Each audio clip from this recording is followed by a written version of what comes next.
Hello, I'm here during the lunch rush with Janice, who owns her own food truck. Best cheesesteaks in town. Janice traded up to Geico Commercial Auto Insurance for her food truck business. We're here where she needs us most. They sure are. We make it so easy for her to save, with customised coverage that grows with her business. Sorry, I just get so emotional talking about saving folks money. Not this onion I'm chopping? It's just so beautiful. Oh yeah, no, it's the onion. Get a commercial auto insurance quote today at geico.com and see how much you could save. It feels good to Geico.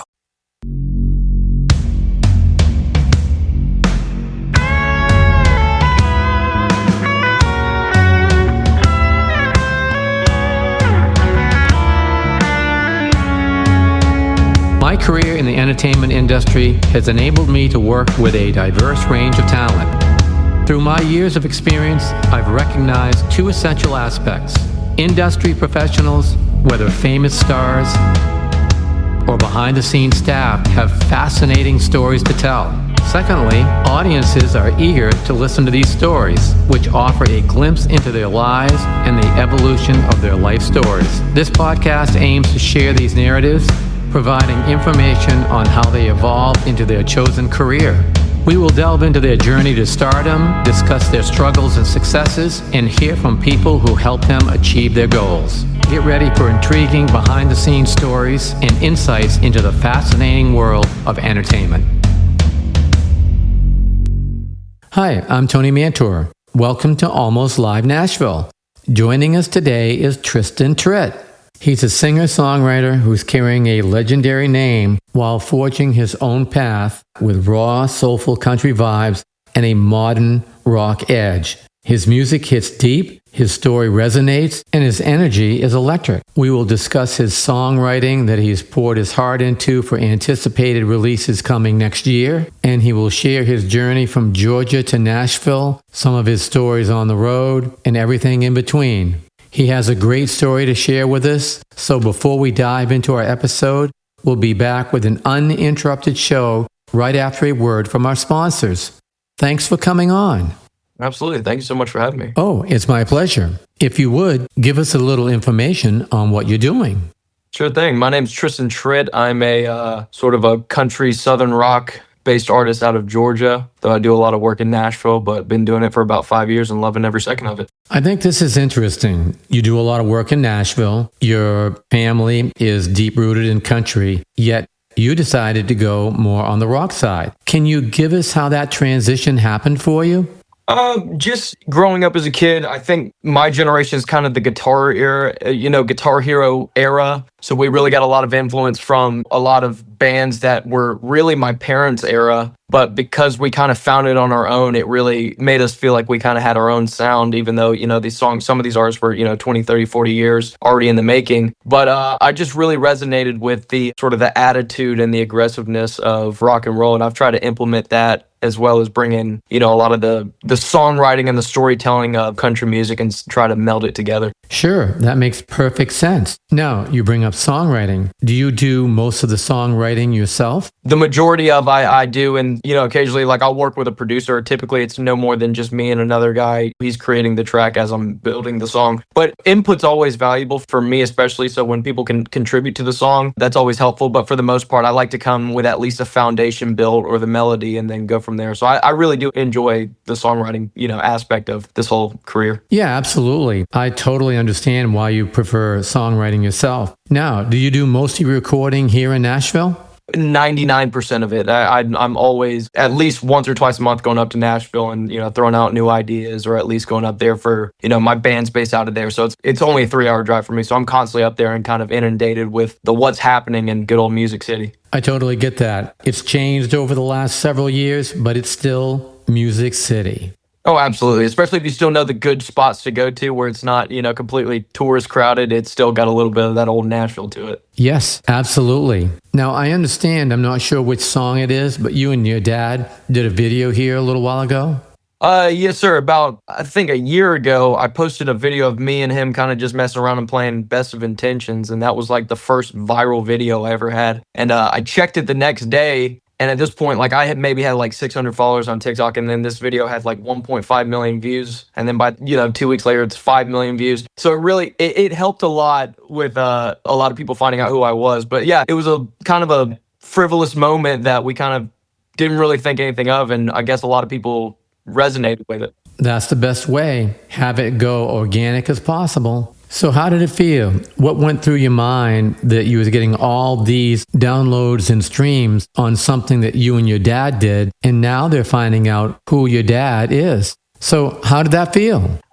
It wasn't too bad just because of the fact that I'd been playing music live for about 3 years at that point, or going on 4 years. And I already kind of had a sound already in place. So it wasn't like the Expectations where people were like, oh, he's not released anything yet. I wonder what he sounds like. You could go check out my YouTube or Spotify and find out pretty quickly. But in regards to visibility, it really did help out. And, people constantly throw in the Nepo baby thing and all that stuff, and I'll lean into it. The words don't affect me like that. And it's like my expectations of what I'm here to do versus what you think I'm here to do, just based off the name, Tritt. If you think that I'm going to come out and have long hair and sing a ballad, well, there's already a guy with the last name Tritt that does that, and his name's Travis Tritt.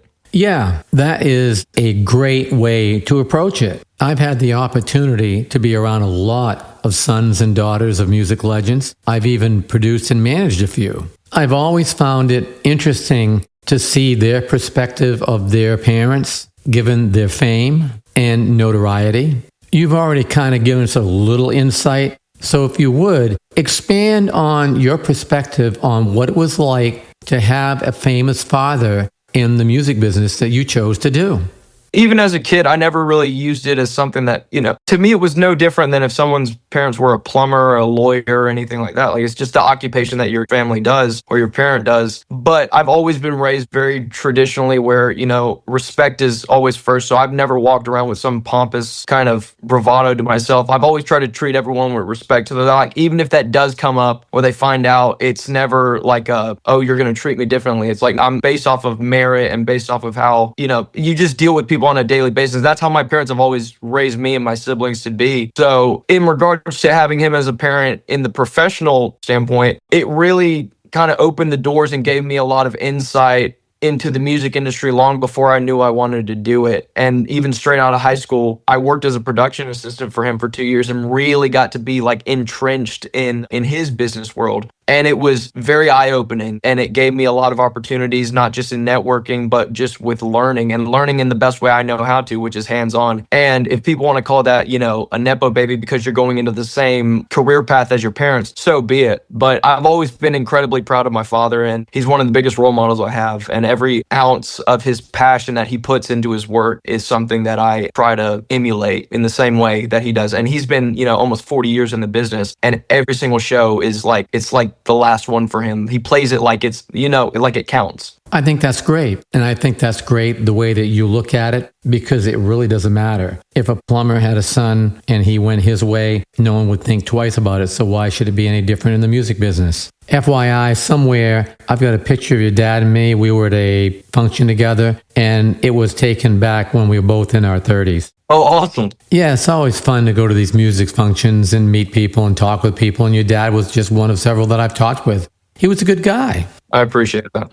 So you play a lot of different instruments. What is your favorite instrument that you like to play? I'm mainly a guitarist, if anything, and I say guitarist loosely, but I'm a campfire guitarist where I can, play enough chords, do enough of the playing to build up an idea, but I leave it to the professionals. When I go on stage, for the last probably 2.5 years, I've completely gone where I just use the microphone and get to run up and down stage like an idiot. But it's still my favorite instrument just because of, I think, the individual voicing on it that really good players can have. And that's with any instrument, but specifically with guitar, the fact that I can, for instance, my dad, I can hear a couple of notes and know that's his style of playing. I can hear it with Stevie Ray Vaughan, Jimi Hendrix, Slash, any of these guys. There's a really unique tonality and voicing that you can have through guitar. It's a very emotional instrument. It sings just as much as a voice does. So I've always had a deep admiration for guitars and guitar playing. Yeah, that definitely makes sense. I've had a chance to listen to some of your music. The last video you just released, I can't remember the name of it right now. Southern Accents? That could be it. I'll have to look it up, but it definitely reminds me of BTO and Bad Company. Yeah. What were the influences that led to the style of music that you perform now? Well, I started off, I went like hardcore 70s. So it was like really big into Sabbath, early Sabbath, really big into Motorhead, guys like that. And then I found my way, obviously, through the glam rock and all those years. But, Free and Bad Company were a huge inspiration to me in the beginning because I wrote a song probably back in 2021 called Right on Time. And if you listen to that song, it's very much Paul Rogers. Like, it's got that style. He's got such a beautiful voice and just that old school analog sound. Like, I've always wanted to record into, just a straight tape and edit it the old way and all that stuff. But that songwriting and that singing is it's so visceral and so real. So yeah, Bad Company has always been a major influence on me. So I'll take that as a compliment. Yeah, absolutely. You need to, because I really like Bad Company as well. And actually, that may be the song that I heard because it had Bad Company, BTO, all that style just written all over the production. I loved it. Awesome. Okay, let me throw this out. If you were to pick someone that you'd like to collaborate with, and they can be alive or dead, who would it be? 100% Ozzy Osbourne. That's the easy one. Okay. Very easy. Okay, so tell me, what draws you to Ozzy? I mean, everything. His personality was one thing, but just the singing ability, like, it's truly incredible. And watching, after his passing in July, I really started watching old videos of like the early Sabbath tapings and like Top of the Pops and all those, performances. He's such an incredible singer. His range was just incredible. And it still translated over even with like the collaborations with Post Malone and guys like that. Like, he just had a voice that spoke to me the same way it spoke to, tens of millions of people. Yeah, absolutely. He was great. I had great respect for him as well. So, what's your goals? Where do you see yourself 3, 4, 5 years? Just momentum, keep expanding, keep growing. Within the next couple of months, we're leaning into 2026 as of this recording. Just having a lot more opportunities and doing opening slots for people, engaging with new audiences that I haven't really met yet, and just consistently releasing music. I'm trying to get at least a song a month for next year just to keep the ball rolling and be consistent with that. But yeah, just like, anyone else's dream in this business, if I can make a living off of just playing music and be able to support not only myself, but my team, then I'm more than happy. Yeah. It's amazing you bring up the one song per month. I remember when it used to be that if you could get 2 to 3 songs out per year, that was good. Mm-hmm. That was really good. You hit the charts, then went through the motions. Then it went from 3 songs a year down to 2 songs a year. Then it went to 1, sometimes 1 and start another one before the end of the year, really 1.5. That's a pretty ambitious thing to do, a song per month. If you put out a song per month next year, how do you see yourself growing during the year from those releases? Just based off of what I've witnessed with combining your music world with your social media following, just a sign of the times and how this generation and how most people are now, it's very, like, their attention span is very short. And even if you do give them something of quality, which you always want to do, I'm not trying to make the, I call it musical McDonald's, where you just go out there and you give them something and just say, okay, here. But yeah, the retention span, it goes away quickly. So when you're constantly having something to advertise or something to, promote and throw into new videos, it just makes it a lot easier. And I get bored very quickly too. So like after about a month of having a song out, I get tired of having it in the background in every single video. Like, it gets redundant. But a lot of these newer artists, like for instance, Gavin Adcock, has really kind of opened a lot of doors in showing people like me who have like decent followings online how to really capitalize on that. And it's just satiating people's hunger. If people like you enough to follow you and follow your music, then the best you can do is just kind of supplement them, especially with the fact that like I've only released an EP, I haven't even done an album yet. So singles just seem the easiest route to go. If that's 12 songs, that's basically an LP altogether. Yeah, that's right. That's one way of looking at it for sure. What kind of engagement are you getting with your social media?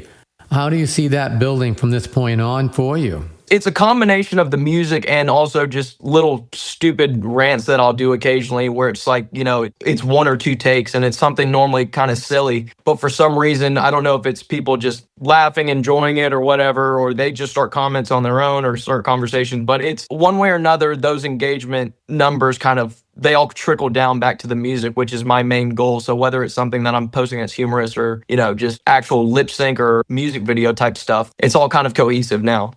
Sure. Now, when you put something new out, What's the typical way that you like to do it?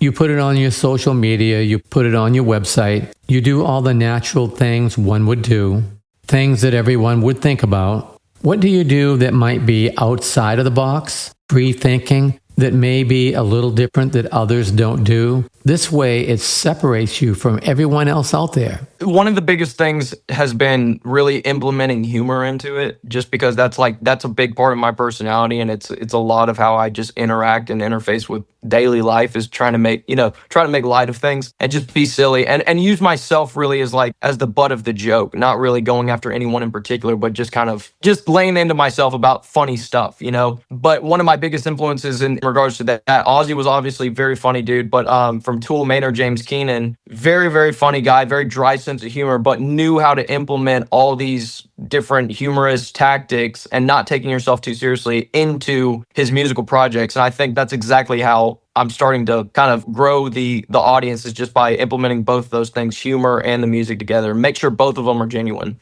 Sure, that's great. Now, when you're performing, if I was standing behind the stage looking out at the audience, what am I going to see? A lot of energy, a lot of, getting involved with the crowd, a lot of running up and down, a lot of movement. I can't stand when artists, there's a lot of different type of performance tactics, and some people are all about the song and really just wanting to make it kind of a listening kind of audience. But I like it rowdy, I like it loud, I like it just an event. I want to turn it, whether it's a small kind of hall or something larger like a county fair or a festival even. I want the energy there, because I think that really feeds the artist and it feeds my band, and everyone just, we try to play off of that, and that really makes the show all the more fun. Sure, feeding off the crowd's energy is a dual purpose. It helps you, it helps them, and it just turns out to be really great for everyone.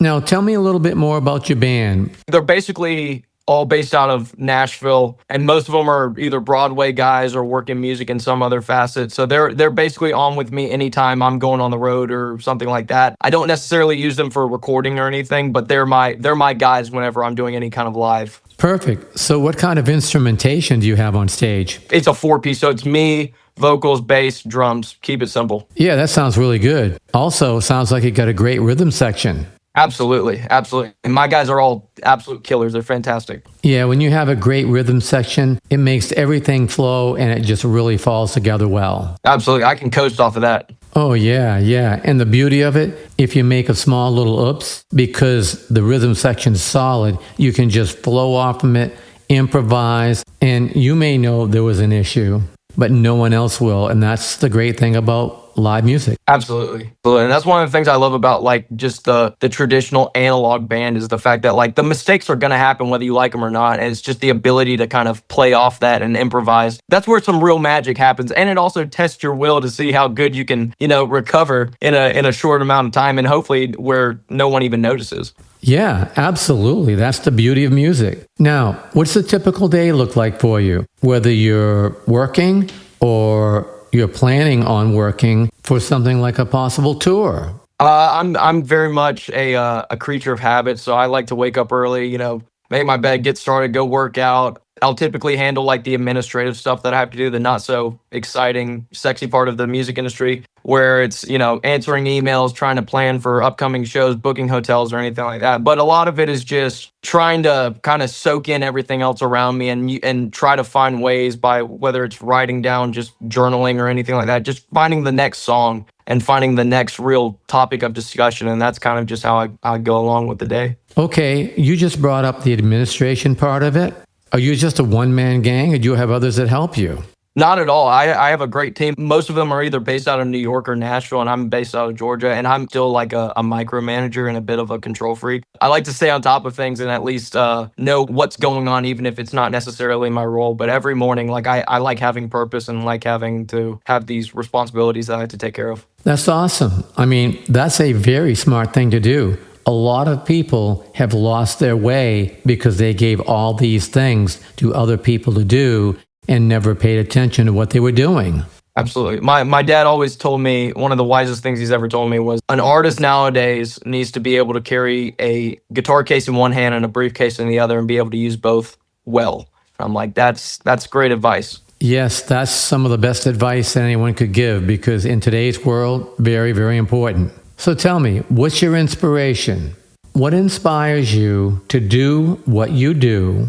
Because as you said, the music business is very tough. It's tough, it's rough. People will tell you what you want to hear, sometimes not what you need to hear, which sometimes will make it harder than what it needs to be. So what's your inspiration to go through all that and come out on the other side? For me, it's really a thing about purpose. And I truly believe like this is what I'm here to do. This is something that I enjoy doing. And even when there's rougher moments, like having the responsibility and especially being on the road with my guys, like I look at them and say, you know, me getting knocked down and not getting back up is not only like a hindrance to myself and my own ego, but it's also going to be a hindrance to them because they rely on me to a degree for, you know, other things. So having that purpose really is what keeps me going. And when the live portion kicks in, the joke is, you know, I play for free. You're just paying for the other BS that I got to deal with on the daily basis. But the live portion of it too, when you see people for the first time singing back the lyrics that you wrote and really having some of these touching direct messages from folks where they really kind of pour their heart out and tell you some stuff about, you know, whether the song helped them get through a lot or whether the videos or anything like that, that really motivates me and really inspires me to keep going with stuff because at the end of the day, this is like one of the last universal languages where people actually come together and not, you know, trying to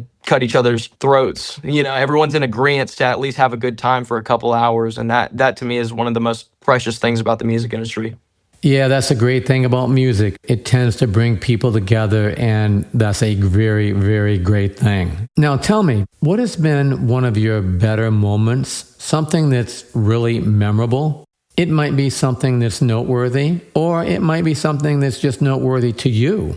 What is something that stands out to you over the last few years or the last few months, but it touched you in such a way that it might have changed your path a little bit, or it might have given you the strength to just keep moving forward? Anything come to mind? There's been a couple of things. I think about 3 years ago, I was probably on my fourth release at that time, my fourth single. And it wasn't making crazy numbers or anything like that. I was an independent artist and it's still, it was very, very slow trickle. But we did a show in a place called Geneva, Indiana, which is a tiny little town, but they had a bunch of people come out for this thing because there's not much that goes on in this place. And seeing these younger, basically like kids, teenagers, up near the front stage and singing my words back to me for the first time ever, that was jarring in the best way possible, and that will always stick out to me. And then just in recent months, I guess through social media and through the music and all that stuff, having these opportunities to really build authentic friendships with people I never really thought I would have, any connection with otherwise, people in completely different worlds. A lot of like YouTubers that now I talk to on a weekly basis and people who are really good at things. They don't understand what I do. I don't understand what they do, but having the internet actually do what it's supposed to do and bring people together that, never would, that's pretty inspiring too. And I'm very thankful for that. Yeah, that's really good to hear. I just love it when people can connect like that. So let's take this a different direction. Let's get an on-the-road story. Sure. I've been on the road many times over the years, done things, and there's always that one instance that something happens, it just stands out in your mind. Something like, that was really goofy, or, man, I'm lucky I'm still alive. So everyone has one. So what stands out in your mind that happened on the road? Trying to think of something that's not too incriminating. In recent times we were driving and everyone was ready to go, and we were going on the road for about close to 3 hours heading up north, I think, to Pennsylvania, and then the cop pulls us over, and I was like, oh God. So I'm starting to have like the talk with everyone, like who's got weed, who's got something on him, like you got to be honest with me. And no one did, but thank God the cop was cool, and it turned out like we just rented this van and no one had I guess the guy who rented it to us didn't turn on the lights, which we should have done anyway. So we were just driving with the headlights off. So he thought one of us whoever was driving was drunk, and luckily no one was. So it was just a stupid mistake. But that was like kind of got your heart pounding for a second. It was like, all right, if we're going down, who's going down first? It's going to be me. I know it is. That's pretty good. I've had a few cop stories myself that turned out good, and a few other things that are just humorous as well. So what's important that the listeners hear about you that you would like to tell them for those that might be hearing about you for the first time? What is important that they know about you? What you see is what you get. There's no BSing, there's no lying, there's no trying to put on a front. this is how I walk, talk, act. It is me. Some of the stuff I post and some of the videos is like it's a caricature a little bit. You lean into it just for the humor of it. But I'm sick and tired of this facade that people are having, specifically in the music world, where it's inauthentic and they're pretending to be something they're not. And I'm more than happy, once again, to self-deprecate and call out my own flaws. But I'm very, very much someone who appreciates authenticity. So if that's something that you enjoy, whether you're, a fan of my style of music or not, like that's the type of person that I am and that I strive to be on a daily basis. Nice. I like it. How do people find you? Just check me out on Tristan Trit, Instagram, Tristan Trit 13, TikTok, and then Tristan Trit anything, YouTube, Google, whatever, MySpace. Yeah. You've got your website too, right? Absolutely, TristanTrit.com. Okay, what's coming out spring 2026? What are you working on through the winter that's going to be exciting and new for early spring for everyone to look forward to? So as of right now, we're going into fall of 2025. I've got a new song dropping in just about a month. Brand new song. The last one I did was a Tom Petty cover, so this one's going to be an original. And then, like I said, I'm do my best to keep my word and at least release from February onward and keep the songs going out as much as I can consistently and trying different things, collaborations with artists and stuff, but still kind of honing in that sound that I've been putting out. Do you have anyone currently that you're collaborating with? None so far. I've had offers and we've kind of talked shop, but I haven't gone through with it yet. Well, that's okay. You have to make sure that everything's right because that does fall on the business side that you have to take and watch out for. Absolutely. It's always nice when you have people coming up to you that want to work with you, want to collaborate. And even when you know someone, they've got a name and you're excited that they want to work with you, but you have to take care of the business because you have to do that before you can get up on that stage and perform. Absolutely.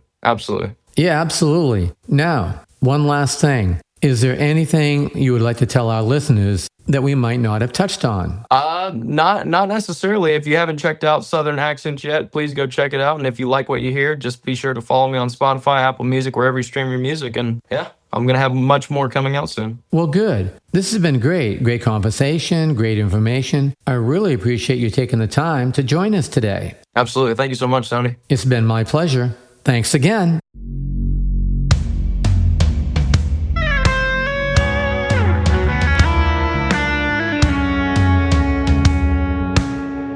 Thanks for joining us today. We hope you enjoyed the show. This has been a Tony Mantor production. For more information, contact media@plateaumusic.com.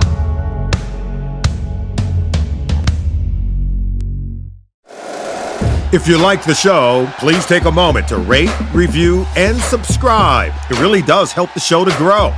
Thank you for listening.